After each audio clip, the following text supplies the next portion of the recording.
कहानी की शुरुआत होती है एक ऐसी मौत से जिसके पीछे सवालों का पहाड़ है, सियासत की परतें हैं और एक वीडियो है जिसने पूरे सिस्टम की जड़ें हिला दी हैं। एक पूर्व डीजीपी का बेटा, एक पूर्व मंत्री की बहू और एक ऐसा खुलासा जो पूरे देश को चौंका रहा है।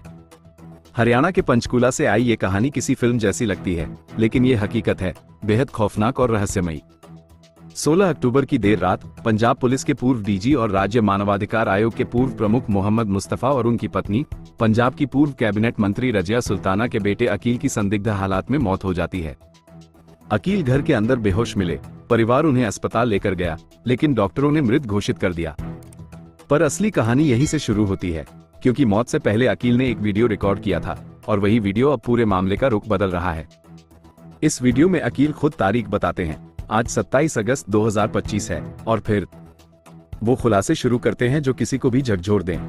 वो कहते हैं, मैंने अपने पिता और अपनी पत्नी के बीच अफेयर डिस्कवर किया है। 2 साल से ये सब चल रहा है। मैंने 2018 में इन्हें बाथरूम में रंगे हाथों पकड़ लिया था। अकील का दावा है कि जब उन्होंने विरोध किया तो उन्हें फंसाया गया, झूठे केस बनाए गए और पुलिस मशीनरी का दुरुपयोग किया गया। वो कहते हैं, मेरे पिता ने अपनी पोस्ट का इस्तेमाल करके मुझे हरियाणा से उठवाया। गनमैनों से मुझे धमकाया गया। उन्होंने कहा, तेरी हैबियस कॉर्पस देख लेंगे, तेरा जज का बाप कब्र से उठ भी गया तो भी कुछ नहीं कर पाएगा। वीडियो में अकील बार बार कहते हैं कि वो मेंटल ट्रॉमा में हैं, डरे हुए हैं और किसी की मदद चाहते हैं। वो कहते हैं, कृपया कोई मेरी मदद करे, कोई मुझे बचा ले, मैं बहुत खतरे में हूँ। यह वीडियो सामने आने के बाद पूरे पंजाब और हरियाणा में सनसनी फैल गई।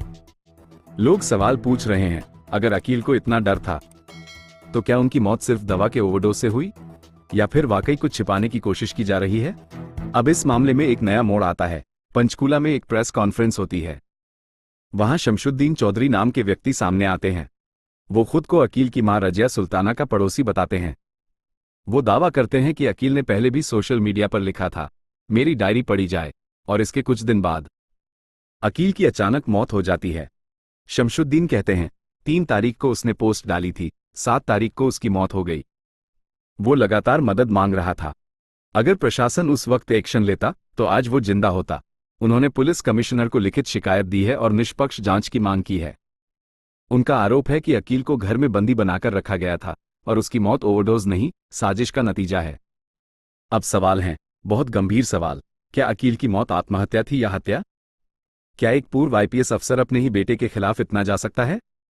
क्या प्रशासन इस मामले की निष्पक्ष जांच करेगा, या फिर यह मामला भी राजनीति की धूल में दफन हो जाएगा? फिलहाल परिवार की ओर से कोई बयान नहीं आया है। पोस्टमार्टम रिपोर्ट का इंतजार है, लेकिन इस बीच सोशल मीडिया पर वीडियो के अंश वायरल हैं। आज 27 अगस्त 2025 है। बेसिकली मैंने अपने डैड को और वाइफ का अफेयर डिस्कवर किया और काफ़ी टाइम हो गया, 1.5-2 साल हो गए डिस्कवर मेरे को। जब से पता लगा, पता मेरे को पहले ही लग जाना चाहिए था। जब ये काफ़ी कुछ हुआ, मतलब 2000 शादी के 1 साल बाद भी 2018 में इनको मैंने पकड़ लिया था बाथरूम, यहाँ पे अपने रूम में, ड्रेसिंग रूम के अंदर भाग गया था नीचे। फिर मेरे को उसने फिर डिटेन कराया लीगली। अब बेसिकली मेरे को बहुत मेंटल ट्रॉमा में हूँ, बहुत ज़्यादा स्ट्रेस में हूँ। मेरे को समझ नहीं आता मैं क्या करूँ क्या ना करूँ। मेरे को हर रोज़ लगता है कि आज झूठा केस करेंगे, आज करेंगे। इन्होंने एक बार ऑलरेडी ट्राई कर चुके हैं और अब पता नहीं क्या कहानी अपनी घुसोड़ते रहते हैं कि तूने जहर दे दिया, ये कर दिया, वो कर दिया। अपने आप ही मनगढ़ंत कहानी बनाते रहते हैं। पहले मनगढ़ंत कहानी, जिस दिन मैंने इन्हें कन्फ्रंट किया था उस दिन इन्होंने झूठा पर्चा कर दिया अटेम्प्ट टू मर्डर का, है ना। Using the state machinery without any provocation, nothing. Punjab के बंदे पुलिस मशीनरी, स्टेट मशीनरी बुला के हरियाणा में बुलाता है, मुझे उठवा देता है। अपने गनमैनों को यूज करता है, मुझे उठवा देता है। और फिर टॉन्ट मारता है पीछे से कि तू बहुत बड़ा आईपीएस ऑफिसर है, तेरे से अट्रैक्ट होंगी लड़कियां।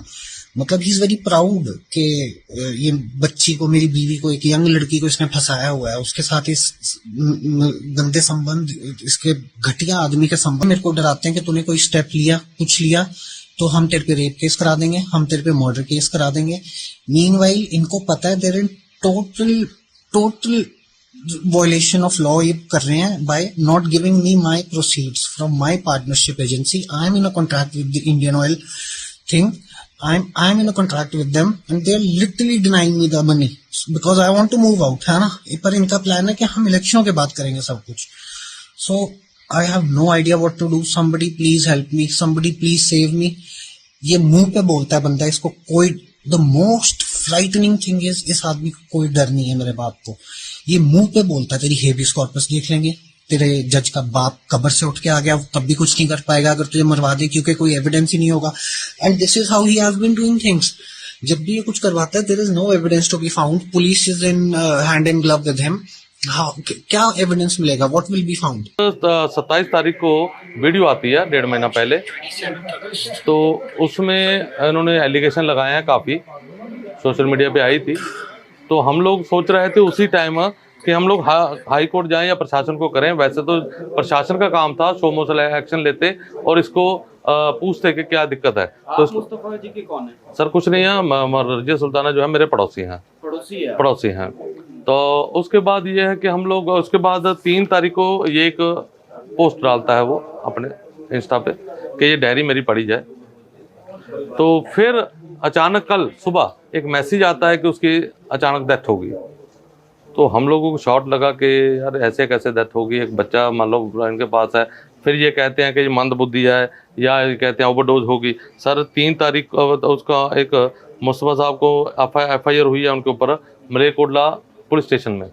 FIR नंबर 17 2022 की है। उसमें समन हुआ। समन रिसीव कौन कर रहा है, ये देखिए, समन रिसीव कर रहा है अकील अहमद। अगर मान लो वो सही नहीं है, ओवरडोज है, तो वो रिसीव आप उसको अपना समन रिसीव क्यों करा रहे हो, जिसमें मुस्तफा साहब को नॉन अवेलेबल वारंट इशू हुआ है। मैं कहता हूं अगर वो कह रहे हैं कि दवाई का ओवरडोज है, तो मेरी कस्टडी में जो बंदा होगा तो उसको दवाई की ओवरडोज किसने दी, दवाई की ओवरडोज किसने लाके दी उसको। अगर जो बंदा का मतलब आपने घर में बंदी बना के रखा हुआ है, वो उसका ना बाहर किसी के टच है ना, वो छुप के अपनी वीडियो डाल रहा है, तो उसको बंदी के साथ मतलब उसका ओवरडोज दिया किसने। वही कह रहा हूँ सर, उसकी वीडियो आई थी कि मेरे फादर के संबंध है, मतलब उसी के वीडियो को लेके तो हम लोग चाहते थे कि सरकार एक्शन ले, उसको बुला के पूछे। उसी टाइम पूछा तो आज वो जिंदा होता। साथियों, ऑपरेशन सिंदूर ने यह स्पष्ट संदेश दे दिया है कि हमने शांति के लिए जितना अपना दिल खोल कर रखा है,